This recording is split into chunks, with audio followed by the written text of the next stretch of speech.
Shalom, selamat datang di ibadah online di CLPG Ministry. Welcome to the new normal. Aku yakin teman-teman sudah mulai terbiasa dengan adaptasi perilaku yang baru, seperti pakai masker, cuci tangan, dan ibadah online. Mari kita siapkan hati dan pikiran kita untuk memuji dan menyembah Tuhan. Selamat beribadah. Shalom untuk teman-teman ada di rumah. Ayo kita sama-sama bangkit berdiri. Kita akan naikkan pujian ini sama-sama dengan hati bersungguh-sungguh dan sambil bertepuk tangan. Ayo.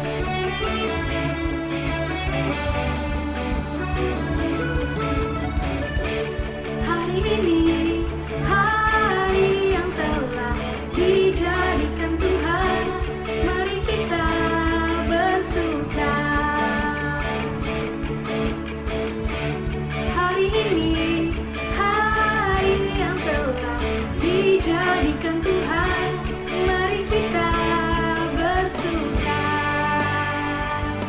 dalam Tuhan, bersuka di dalam Tuhan, bersuka, bersuka dalam Tuhan. Mari bersuka, bersuka citalah, bersuka, bersuka dalam Tuhan.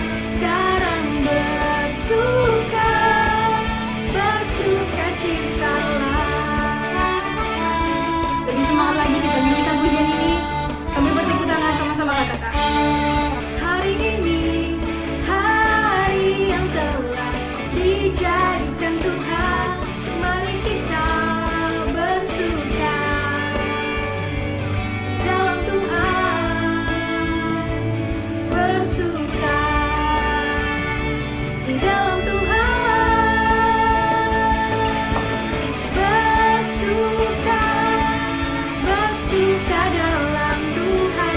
Mari bersuka, bersuka citalah, bersuka, bersuka dalam Tuhan.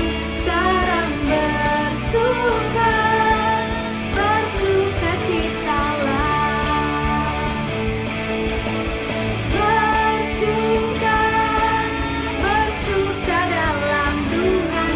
Mari bersuka, bersuka citalah. Oh, bersuka, bersuka dalam Tuhan. Sekarang bersuka, bersuka citalah. Sama-sama nyanyikan dengan sukacita yang penuh. Lebih semangat lagi teman-teman. Tepuk tangan di atas kepala ya. Bersuka, bersuka dalam Tuhan.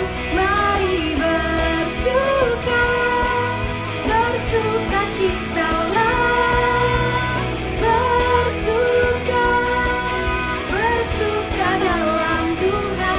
Sekarang bersuka, bersuka citalah. Sekarang bersuka, sekarang bersuka, sekarang bersuka, bersuka citalah.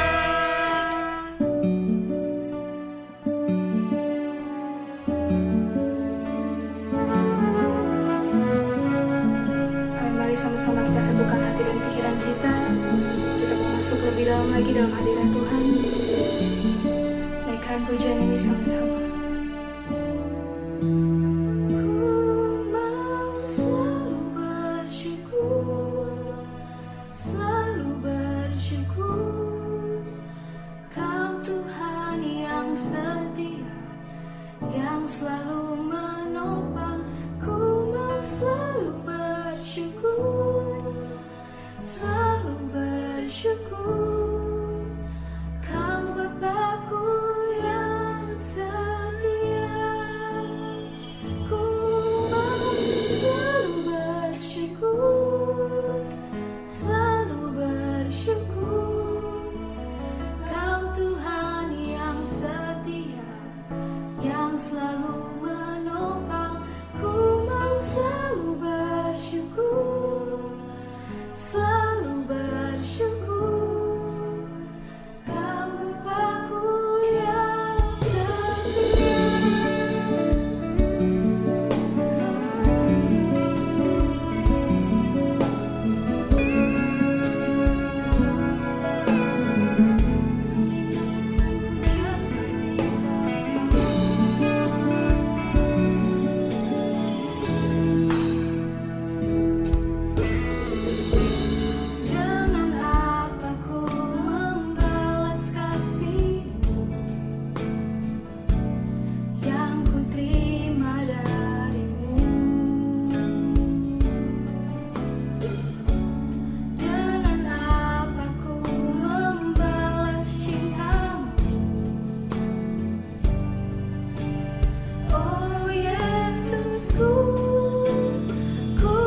selamanya mengasihi Engkau. Tiada yang dapat melebihi kasih-Mu ya Tuhan. Bagi kami Kaulah segalanya.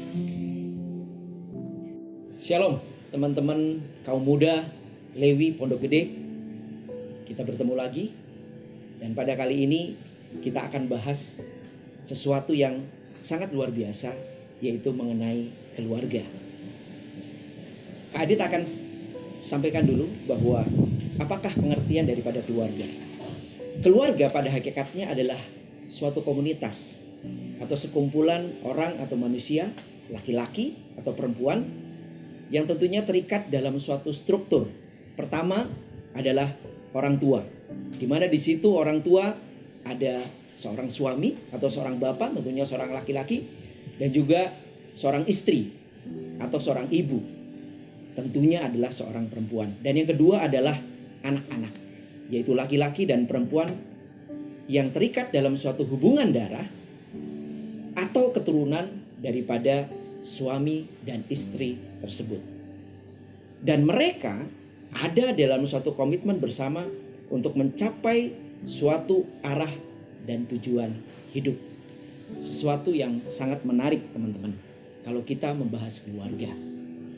Sampai dengan hari ini Tuhan tidak pernah berhenti melakukan setiap rancangannya tidak ataupun tanpa melalui institusi keluarga. Kak Adit mau share beberapa hal. Kita awali dengan Kejadian 1 ayat 27 dan 28a. Maka Allah menciptakan manusia itu menurut gambarnya. Menurut gambar Allah diciptakannya dia laki-laki, dan perempuan diciptakannya mereka. Lalu Allah memberkati mereka, dan Allah berfirman kepada mereka, beranak cuculah dan bertambah banyak, penuhilah bumi dan taklukkanlah itu. Teman-teman, keluarga yang pertama kali dibentuk oleh Tuhan, kita tahu bersama-sama bahwa Adam dan Hawa, manusia itu yang diciptakan oleh Allah sendiri, tentunya mereka adalah keluarga yang pertama kali dibentuk oleh Allah di muka bumi ini. Tapi ada satu hal yang kita semua cukup mengagetkan, ya. Adam dan Hawa memiliki keturunan. Anak-anak yang diturunkan oleh Adam dan Hawa adalah anak-anak yang sudah dikandung daripada dosa. Kain dan Habel adalah anak-anak yang terjadi pada saat mereka sudah ada di dalam kuk dosa. Sehingga keturunan daging yang didapat adalah keturunan di bawah kutuk perhambaan oleh dosa. Apa yang terjadi? Tragedi demi tragedi. Pertama, kita tahu bersama-sama kalau kita mendengar kisah Kain dan Habel, kita tahu semua bahwa akhirnya Kain membunuh Habel. Dosa pertama yang dilakukan, yang tercatat di dalam firman Allah, itu terjadi di tengah-tengah keluarga. Bukan karena membunuh, tapi Kain melakukan dosa pertama kali adalah karena dia iri hati terhadap adiknya Habel. Kita tahu sama-sama, ya. Apa yang kita petik dari pelajaran ini? Satu hal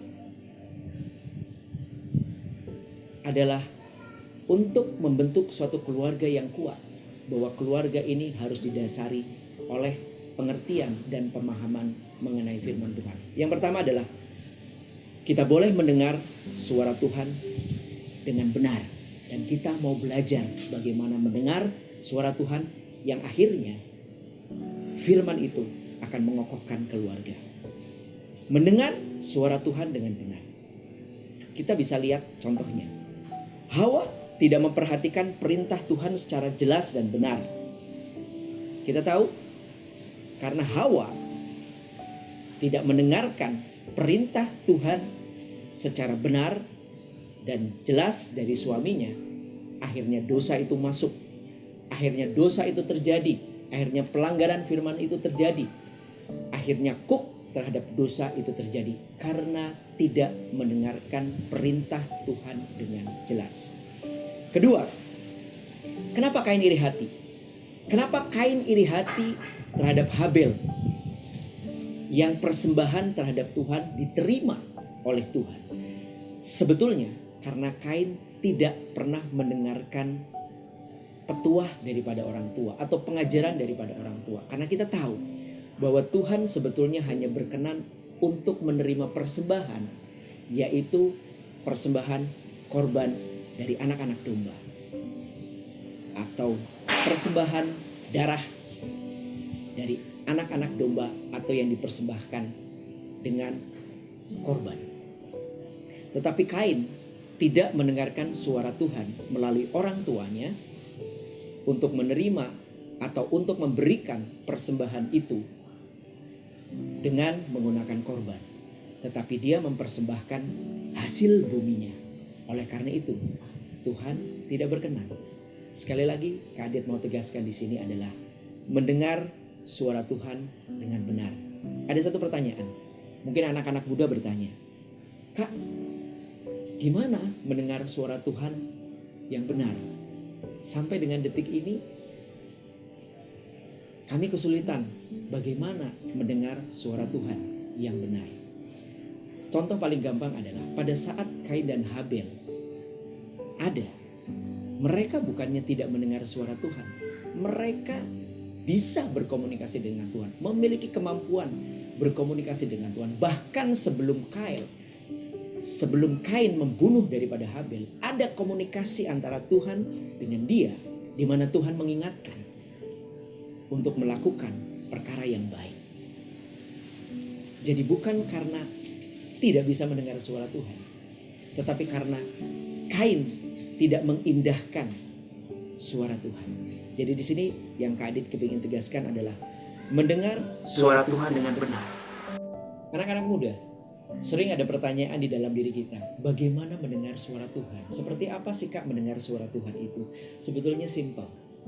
Petuah-petuah orang tua, petunjuk-petunjuk orang tua, nasihat-nasihat orang tua, itu sebetulnya adalah suara Tuhan bagi kita. Kita mau belajar, teman-teman. Kita mau belajar. Suara Tuhan yang paling gampang adalah suara petuah, nasihat dari orang tua kita sendiri. Kita tahu ada firman Tuhan Amsal 1 ayat 8 sampai dengan 9 mengatakan begini. Hai anakku, dengarkanlah didikan ayahmu dan jangan menyia-nyiakan ajaran ibu. Ini adalah satu contoh bahwa mendengar suara Tuhan pun bisa melalui petuah dan nasihat daripada orang tua. Lalu yang kedua, yang paling penting adalah Kak Adit ambil dari Ulangan 5 ayat yang ke-16. Hormatilah ayahmu dan ibumu seperti yang diperintahkan kepadamu oleh Tuhan Allahmu, supaya lanjut umurmu dan baik keadaanmu di tanah yang diberikan Tuhan Allahmu kepadamu. Teman-teman, 2 Timotius 3 ayat 1 sampai 2 mengisyaratkan bahwa pada hari-hari terakhir, ketahuilah bahwa pada hari-hari terakhir akan datang masa yang sukar. Manusia akan mencintai dirinya sendiri dan menjadi hamba uang. Mereka akan membual dan menyombongkan diri. Mereka akan menjadi pemfitnah.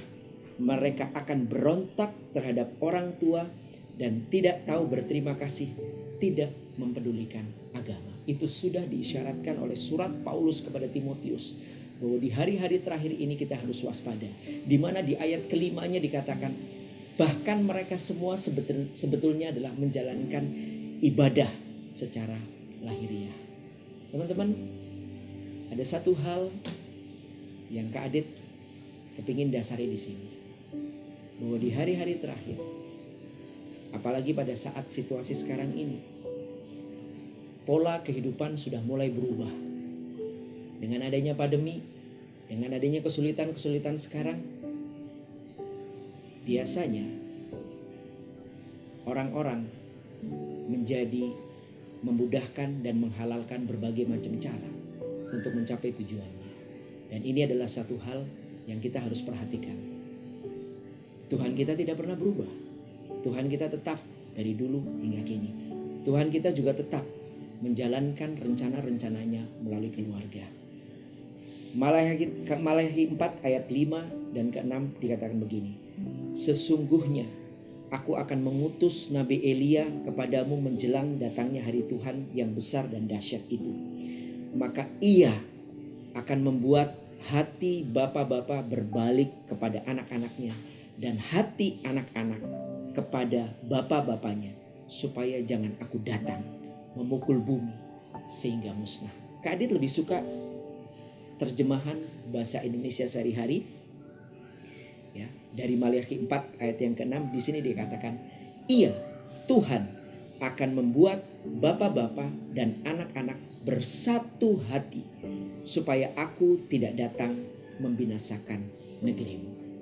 Teman-teman, Kak Adit nggak tahu bagaimana kondisi kalian beserta dengan keluarga kalian saat ini, tentunya juga beserta dengan orang tua, ayah dan ibu kalian, ataupun dengan saudara-saudara kalian, dengan kakak adik, ataupun dengan keluarga besar kalian.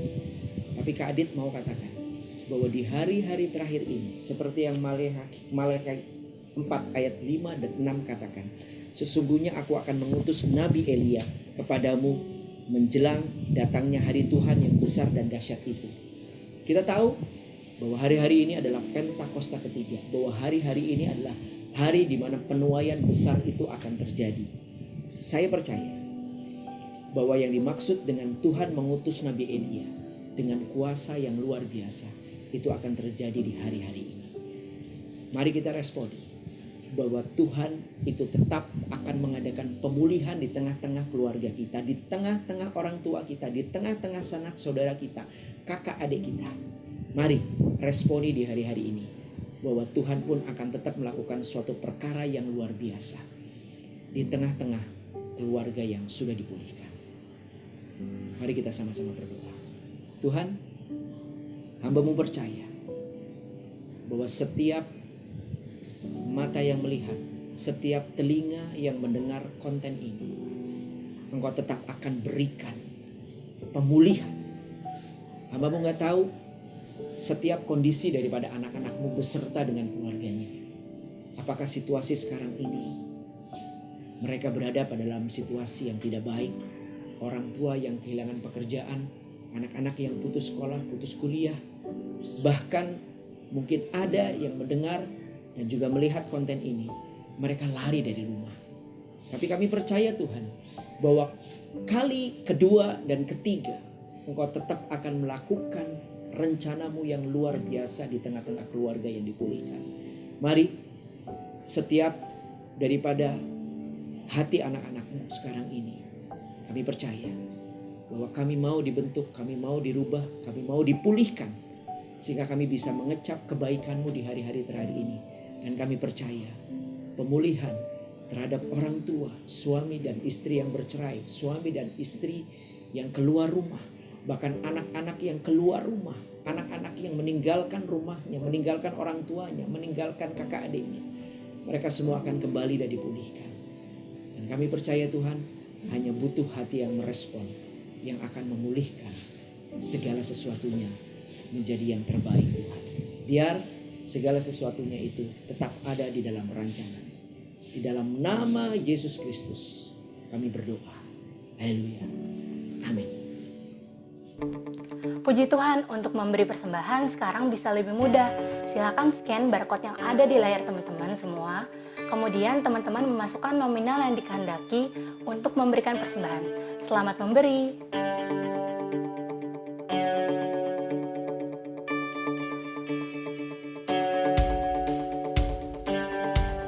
Makan bakso pakai wadah. Terima kasih sudah beribadah. Saya Audrey. See you next week. God bless you.